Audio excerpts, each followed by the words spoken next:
विद्यार्थियों, हम आपको बताएंगे जो कम्युनिटी होती है, समुदाय के दो महत्वपूर्ण लक्षणों के बारे में। एक है प्रभाविता, दूसरा है उपस्थिति, प्रेजेंस। तो पहले हम प्रभाविता को लेते हैं, जिसे डोमिनेंस कहते हैं। ये जो प्रभाविता है, इसे समझने के लिए हम आपको उदाहरण देते हैं। आप जानते हैं कोई भी समुदाय है, उसमें उपस्थित विभिन्न प्रकार की जो जातियाँ होती हैं, वो समुदाय बनाती हैं।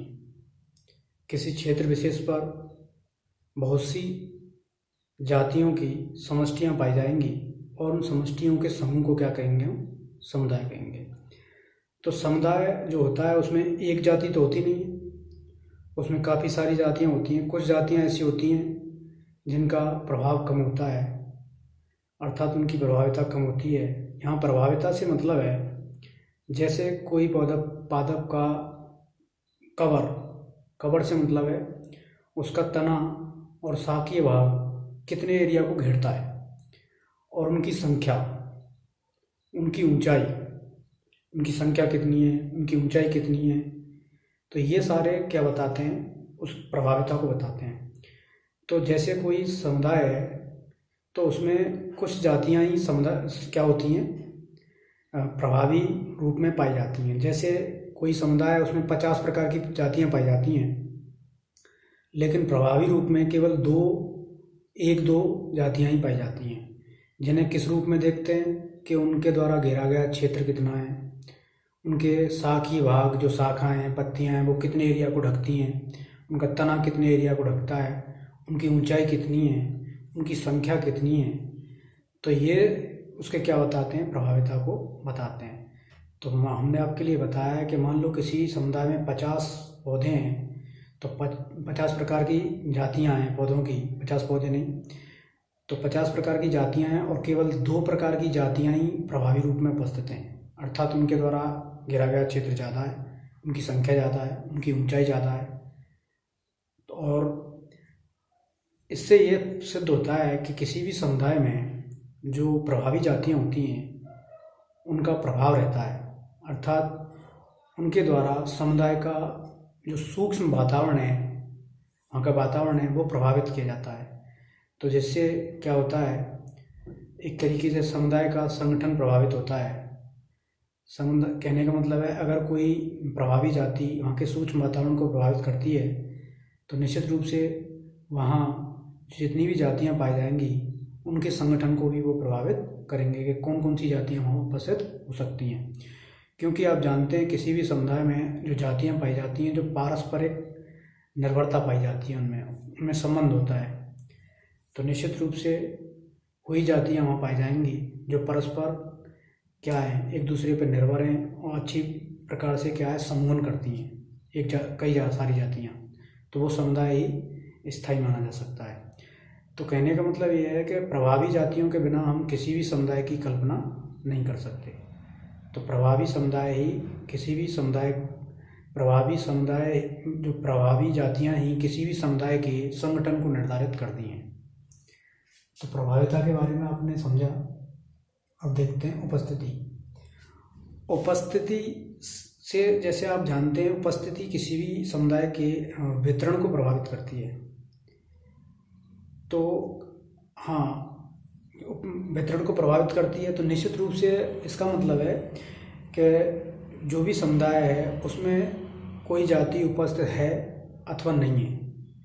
तो ये हम देखते हैं कि किस प्रकार है, ये हम देखते हैं प्रादर्शों के द्वारा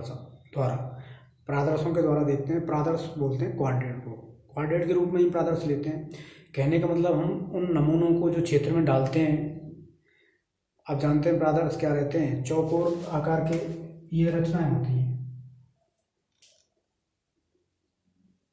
इनका अलग अलग क्षेत्रफल होता है। तो इन्हें किसी क्षेत्र में डाला जाता है, तो देखा जाता है कि क्वाड्रेट में कितनी, कोई जाति जो रुचि की जाति है, उसे देखते हैं कि कितनी बार वो उपस्थित है। तो उससे उसकी उपस्थिति अनुपस्थिति का पता लगता है, उससे उसके वितरण का पता लगता है, और इसी आधार पर उस जाति के समुदाय में उस जाति का समुदाय में क्या रोल है, उसका स्थायित्व कितना है, वो स्थायी कितनी है, नियमित कितनी है, वो कंस्टेंट कितनी है, इसके बारे में जानकारी मिलती है। कहने का मतलब ये है, अगर कोई जाति किसी समुदाय में एक तरीके से बहुत ज़्यादा आवृत्ति में उपस्थित है, हम आवृत्ति प्रतिशत के रूप में देखते हैं। जैसे हमने आपके लिए दिखाया है 1 से 20, 21 से 40, 41 से 60, 61 से 80 और 81 से 100। तो 20-20% के हमने क्या है ग्रुप बनाए हैं, जो कि आवृत्ति प्रतिशत के आधार पर है। आवृत्ति प्रतिशत हम कहाँ देखेंगे? नमूनों में देखेंगे। नमूनों से मतलब ये प्रादर्शों में देखेंगे, इनमें वो जाति कितनी % उपस्थित है, 1 से 20% तक है, या फिर एक तरीके से 61 से 80% है। ध्यान रखिए, जो जितनी ज़्यादा परसेंटेज में उपस्थित होगी, जैसे 81 से 80, तो ये सबसे ज़्यादा स्थायी जाति होगी किसी समुदाय में, और जितनी कम होगी वो इतनी इसका स्थायित्व तो कम होगा। तो इसका मतलब है किसी भी समुदाय में यदि हम किसी एक तरीके से जाति की प्रतिशत आवृत्ति देखें, तो प्रतिशत आवृत्ति ज़्यादा होने पर उसका स्थायित्व बढ़ता जाता है, और प्रतिशत आवृत्ति कम होने पर उसका स्थायित्व घटता जाता है। तो समुदाय में उसका रोल, कहने का मतलब है हम एक तरीके से समुदाय में आवृत्ति के आधार पर 4-5 वर्ग बनाते हैं। जैसे उनकी उपस्थिति देखते हैं किसी भी समुदाय में आवृत्ति के आधार पर, तो दुर्लभ, रेयर, जो कि समुदाय में 1 से 20% तक उपस्थित होंगी। कहने का मतलब है जितने प्रादर्श डालेंगे हम, मान लो हमने 50-100 प्रादर्श डाले, तो वो केवल 1 से 20 प्रादर्शों में ही उपस्थित जाती है, दुर्लभ है, मतलब वो कम पाई जाती है। कभी कभी जैसे हम बोलते हैं सेल्डम, ये ध्यान रखनी है 21 से 40, 20 तक तो ये नॉर्मल पाई जाएगी, लेकिन 21 से 40 तक ये पाई जा सकती है। इसका मतलब है इसका प्रतिशत वास्तव में देखा जाए तो 20 से 21 से 40 तक तो ये होगी, 1 से लेकर 20 तक तो होगी नॉर्मल, क्योंकि 21 से स्टार्ट है, तो निश्चित रूप से ये 21 से 40 तक, कहने का मतलब है वो 40 प्रादर्शों में पाई जा सकती है। 100 अगर हमने प्रादर्श डाले तो 40 में उपस्थित हो सकती है। तो इसका मतलब कभी कभी, सेल्डम, ये कभी कभी पाई जाने वाली जाति के लिए है। प्राय उपस्थित, ऑफन प्रेजेंट, ये 41 से 60 है। इसका मतलब है 100 प्रादर्श अगर हमने डाले तो 41 से 60 प्रादर्शों में ये जाति उपस्थित होगी। इसी प्रकार अधिकांश उपस्थित, मोस्टली प्रेजेंट, तो ये 61 से 80, इसका मतलब इसका स्थायित्व बढ़ता जा रहा है। तो 61 जो 100 प्रादर्श हमने डाले तो उनमें से 61 से 100 80 में ये उपस्थित है। इसका मतलब ये ज़्यादा स्थायी है ऊपर वालों की तुलना में।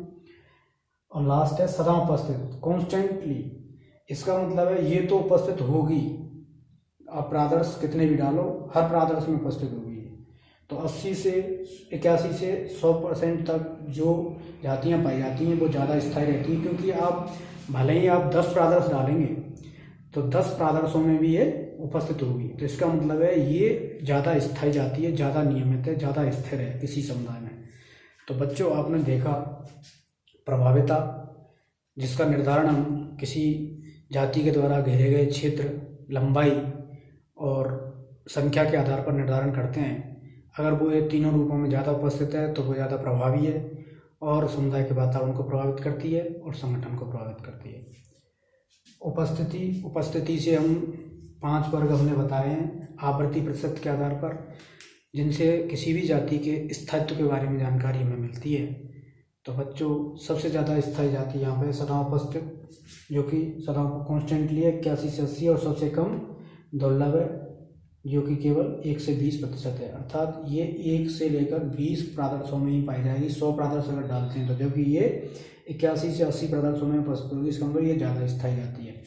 तो बच्चों, आपने प्रभाविता को समझा और उपस्थिति का महत्व भी समझा। उपस्थिति क्या है, उनके आधार पर वर्ग कितने हैं, तो किसी भी जाति का समुदाय में उपस्थिति के आधार पर स्थायित्व क्या होता है, तो ये भी समझा आपने। तो इस टॉपिक को यहीं समाप्त करते हैं। Thank you.